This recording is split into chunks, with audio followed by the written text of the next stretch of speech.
कोण कुठं बसला, कोण कुठं बोलला, कुणी काय षडयंत्र ठरलं, कुणाला किती पैसे द्यायचं ठरलं, कुणाला कसं ठरलं, कोण कुठं गेलं, कोण कुठं कुणाला सोबत घेतलं आणि कसं ठरलं होतं, या सगळ्याचं सगळे आणि हे सगळे पुरावे त्यांनीच माझ्याकडे दिले. पोचायचं होतं तिथं मी आता पोचलेलो आहे, तिथं मी पोचलोय, हे सगळं मी बघितलं. आता त्यामुळं आता फक्त माझ्या पुढे एकच उद्दिष्ट आहे, परमेश्वरानं नवीन जीवन दिलंय. थोडा मोठा ऍक्सिडेंट झाला, त्यातून पुन्हा उभा राहिलो. तेव्हाही घडी म्हणत होता आता नीट चालल का नाही, नीट जमल का नाही, नीट बोलल का नाही, आता पहिल्यासारखं काम जमल का नाही. त्याच्यातही देवानं मला पुन्हा उभा केला. आज ताकदीनं तुमच्या सगळ्यांच्या पुढे उभा आहे. मग एवढ्या संकटातनं जेव्हा जयकुमार इथं येतो तेव्हा देवानं पण माझ्याकडून काही अपेक्षा ठेवलेल्या आहेत. देवाला पण माझ्याकडून काय करून घ्यायचंय आणि ते करून घेण्यासाठी परमेश्वर माझ्या पाठीशी उभा आहे. त्यामुळे मी एवढंच या ठिकाणी आपल्याला सांगेन, कुणी किती देव पाण्यात घालू द्या, पण जे उद्दिष्ट मला परमेश्वरानं, माझ्या पक्षानं, माझ्या नेत्या आदरणीय देवेंद्र फडणवीस साहेबांनी दिलेलं आहे, ते उद्दिष्ट पूर्ण झाल्याशिवाय जयकुमार गोरे थांबणार नाही, हे मात्र मी नक्की आपल्याला या निमित्तानं सांगतो. तर बाकीचं सगळं बाजूला ठेवा. आपण सगळे मिळून या तालुक्याच्या विकासासाठी, या माझ्या मान खटावच्या मातीसाठी आणि या राज्यासाठी आपण सगळे मिळून विकासाचा संकल्प घेऊन पुढे चाललोय.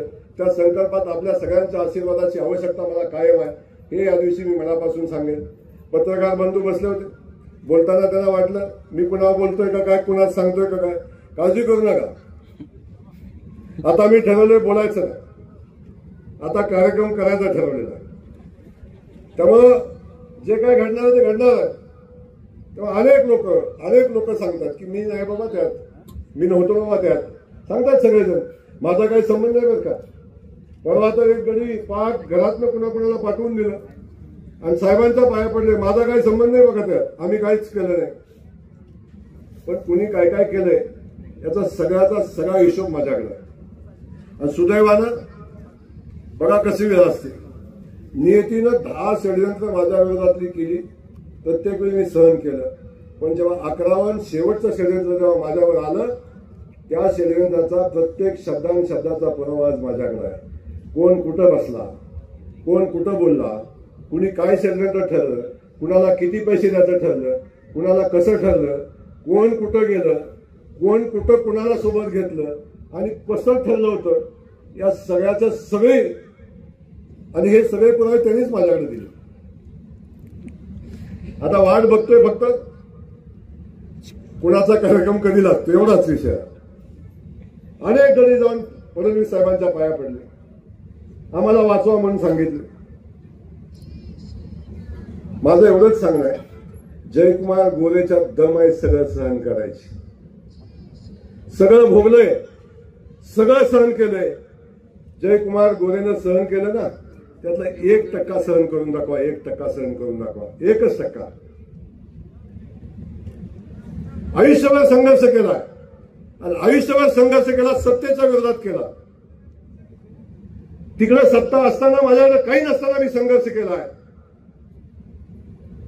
आणि हा संघर्ष करून सुद्धा हा जयकुमार गोरे उभा आहे. एकदा फक्त माझ्याशी असं एकदा मैदानात येऊन लढून दाखवा, किती दिवस षडयंत्र करणार. आणि आजपर्यंत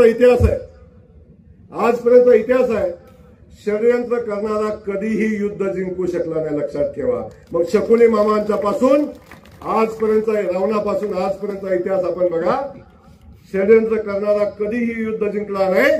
त्याला मिळालेला आनंद, आसुरी आनंद, हा तात्पुरता आनंद असतो. त्यामुळे षडयंत्र कधी जिंकणार नाही, सत्य कायम जिंकलंय. हे सत्य आहे, हे जिंकणार, लक्षात असू द्या. एवढंच त्या निमित्ताने आपल्याला सांगेल.